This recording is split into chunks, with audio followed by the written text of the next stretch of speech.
patience. This is Boomer. Boomer's going to do a little trick real quick, and then I'm going to let him go. Boomer, sit. Boomer, sit. Boomer, 2 paws up if President Trump and Mom are going to win on Tuesday. Yay! All right, good job. All right, I'll hand him off here with the treat pouch. There we go. All right, well, God bless you all. How are you doing tonight? Good. Oh, it's awesome to be here. We are now about 50 hours away from the polls closing. All right? So we got 50 hours left to save our country. You guys in? We're going to do it? Yes! And you know, look, it has been an honor to represent you and fight for you in the Senate.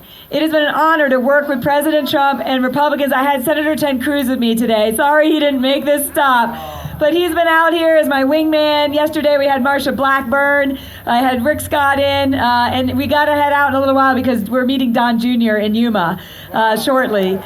So we're all in this together. And it has been an honor to work with President Trump. Before this pandemic hit, we had a really strong economy, and it wasn't by mistake.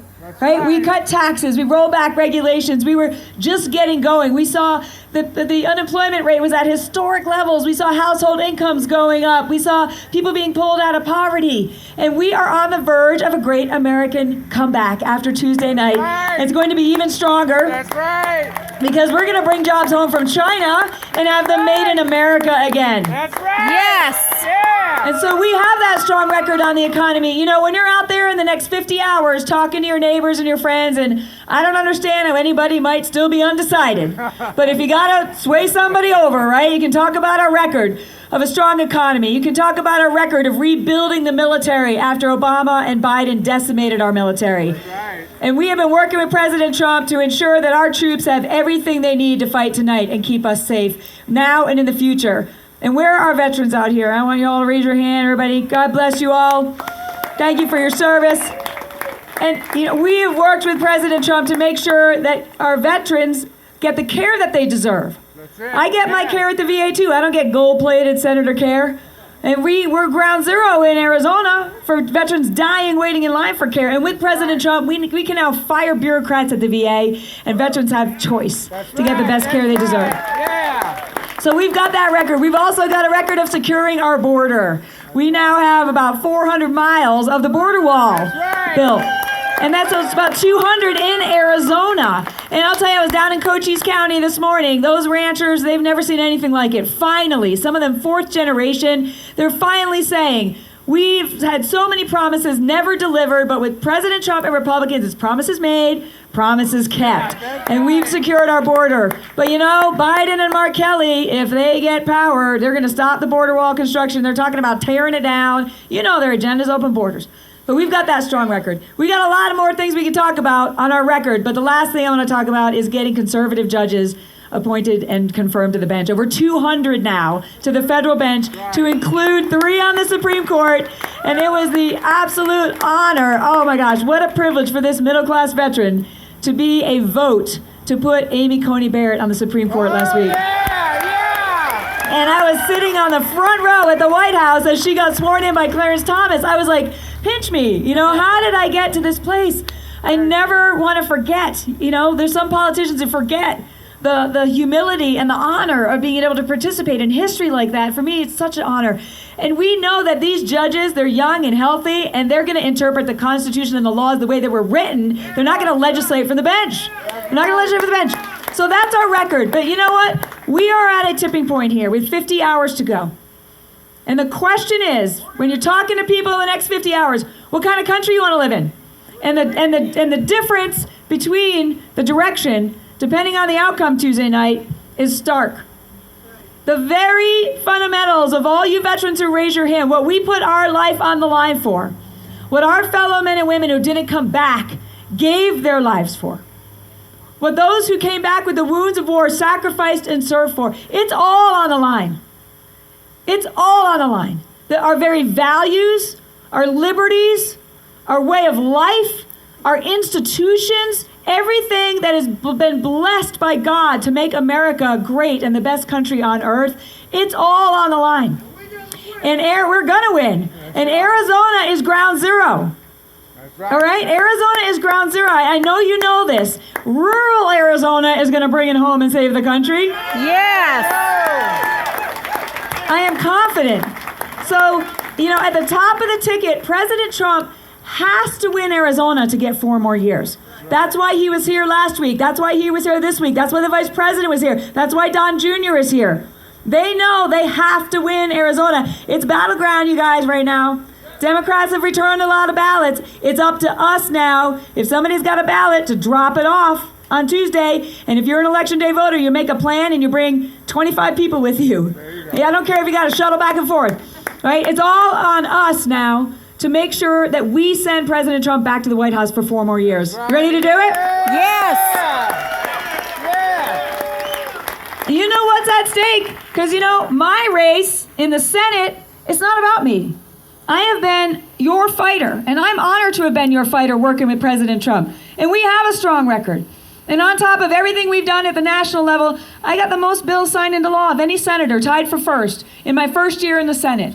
And there's a lot of people that have been there a long time. I'm your fighter. I'm your fighter. But you know what? At this moment in time, I've had a lot of missions, a lot of combat missions in the A-10 Warthog. At this moment in time, my mission, our mission, is to make sure that Chuck Schumer does not run the United States Senate. Okay? Yes. That's our mission. Because we know, we got to think about this, because as you're talking to people to get them off the sidelines and get them to vote, they need to understand. They need to understand, if Biden, Schumer, and Pelosi were in charge, and we're going to stop that, but we just got to think about it for a second, they're going to pack the courts, they're going to make Washington, D.C. a state, they're going to pack the Senate, they're going to ram through the most radical agenda that we have seen in modern history, and they'll never give power back again. It's careening our country towards socialism. It's taking away all of our basic liberties. It's giving the mobs and the anarchists power. It's putting the largest tax increase in American history, the Green Bad Deal, the government takeover of health care, open borders, coming after our Second Amendment rights, abortion on demand, all the way up to and past the point of birth, taxpayer funded. Defunding the police, abolishing ICE. I'm just their agenda is crazy. It's crazy. That's right. And the thing that is going to stop them is us. It's us. It's us. It's us. And so we've got this mission, ladies and gentlemen, and it's not about me. Our race is not about whether you like an astronaut or a fighter pilot. And I know you guys like a fighter pilot better. And speaking of astronauts, did you see that Buzz Aldrin, Apollo 11 astronaut, endorsed me? Yay! He joined a bunch of astronauts and Navy fighter pilots who said, Martha McSally's my girl, We don't want Mark Kelly. He's the 51st vote for Chuck Schumer if he gets in, all right? And look, we know that he's out of step. He's hiding in a bunker somewhere. I think he's bunker mates with Biden. I don't know where he is. They just think they can put up a bunch of slick TV ads pretending he's not a Democrat and buy this seat, right? But we're not going to let that happen. We know he's doing business with China. We know he's led one of the most radical political organizations in modern history, helping people like Ilhan Omar and Rashida Tlaib get elected, right? We know that he has been dedicated to taking away our Second Amendment rights. His organization gave California an A grade for gun control. You know what they gave Arizona? An F. I got an idea. Let's give Mark Kelly an F and send him to California. He can run for the Senate there. Yes. We know his spokesman that he hired tweeted out in August that the Chicago PD were worthless effing pigs. Wow. And Mark Kelly hired him a week later. And he's still on his staff. I backed the blue. I got their back. And that's why I have the endorsement of the Arizona Police Association, because they know that I've got their back at a critical time. Do you know he refused to shake the hand of the vice president of the Border Patrol Council, and then he lied about it on the debate stage? Mark Kelly did. I back the men and women at Border Patrol. That's why I have the endorsement of 18,000 Border Patrol agents, because they know I'm working with President Trump for border security. You're known by the company that you keep, okay? But here we are, man. We're at a tipping point. President Trump is counting on us. The country is counting on us. And I know we're going to be victorious because by the grace of God, we have been blessed as a country. And we continue to pray without ceasing because we will save our country in 50 hours. You agree? We're going to do it. Yes. We're going to do it. Yeah, because again, in our race, it's the top of the ticket is the same. In our race, it's a choice. If you want that crazy radical agenda, you got a guy named Mark Kelly. But if you want a fighter for our freedoms and our liberties and our way of life and our First Amendment and our Second Amendment, the entire Bill of Rights, and strong borders and low taxes and a strong economy and standing up to China and standing up for life and backing the police, then I'm your girl. I'm your girl. And so I'm just asking you to give everything you got in the next 50 hours, okay? It's not about me. I'm just the vessel who's standing on the wall right now. But it's going to be the army of freedom-loving patriots like you that are going to get out there and find people who haven't voted in their whole lives, but they're registered to vote. And they just sit on the sidelines. Find them. Talk to your neighbors. Talk to your friends. Talk to the people you work with, your family, the people you worship with. Make sure that they vote. We are literally dead heat right now. And you know, one of the closest races I ever won in my life, I won by 167 votes. Think about that. So every vote matters. If 84 people voted the other way, it would have changed the outcome of the election. Now, we don't want it to be that close. We want to win in a landslide on Tuesday night. But it's all going to be because of the efforts that you all make in the next 50 hours, okay? So we're going to wrap it up. I got to go see Don Jr., but before I do, I'll tell you a quick story about my own faith walk and my life verse, because I think it matters for right now. And so different times in my life, at a time where I was struggling with whether I should stand up against the Pentagon, because they were making our service women wear burqas. This is a long story. You can do an internet search on it, but don't use Google, because they're censoring people. But as I had just become a fighter pilot. I was just trying to show girls can be fighter pilots too. But I saw this problem, and I felt a conviction to do something about it. But to stand up against the establishment like that, by myself, was a difficult decision. I called back to a mentor of mine, a Bible study leader, and he said, read the book of Esther. And what does that have to do with anything? He said, read the book of Esther. So I read Esther. You know how scriptures can just speak to you at a critical time? And I'm not saying I'm Esther, but Esther was put in a position of favor, and then she was in a position to take a risk to save her people. You can read it later. And if any pastors are in here, I'm just going to really fast forward on this story. And as she was struggling with whether to take that risk, Mordecai, who raised her, her cousin, said, can it be that you were put in this position for such a time as this? And that verse spoke to me at that moment. Could it be that I was given the opportunity to be an officer and a fighter pilot and raise my right hand in an oath to the Constitution so that I could stand up against this unconstitutional policy? Yeah. And I did it. It took me 8 years, but I took that policy down and I won. And I share that with you because I truly believe God just really put in my heart that is our verse right now for Arizona.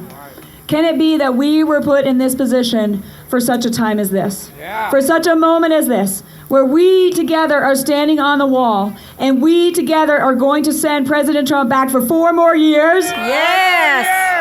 And we together are going to send me back to the Senate to save the Senate majority? Yes. And we together are going to save this country. Yes. All right, before I go, because I got to go see John Jr., let's all stand, and I'm going to lead us in God Bless America.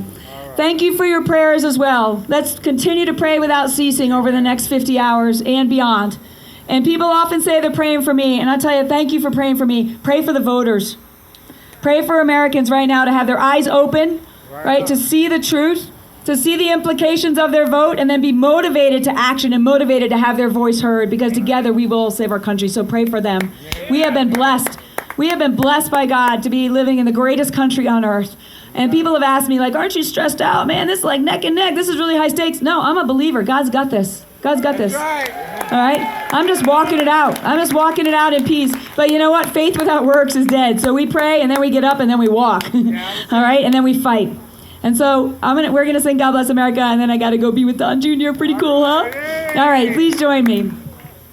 God bless America, land that I love. Stand beside her and guide her through the night with the light from above. From the mountains to the prairies to the oceans, white with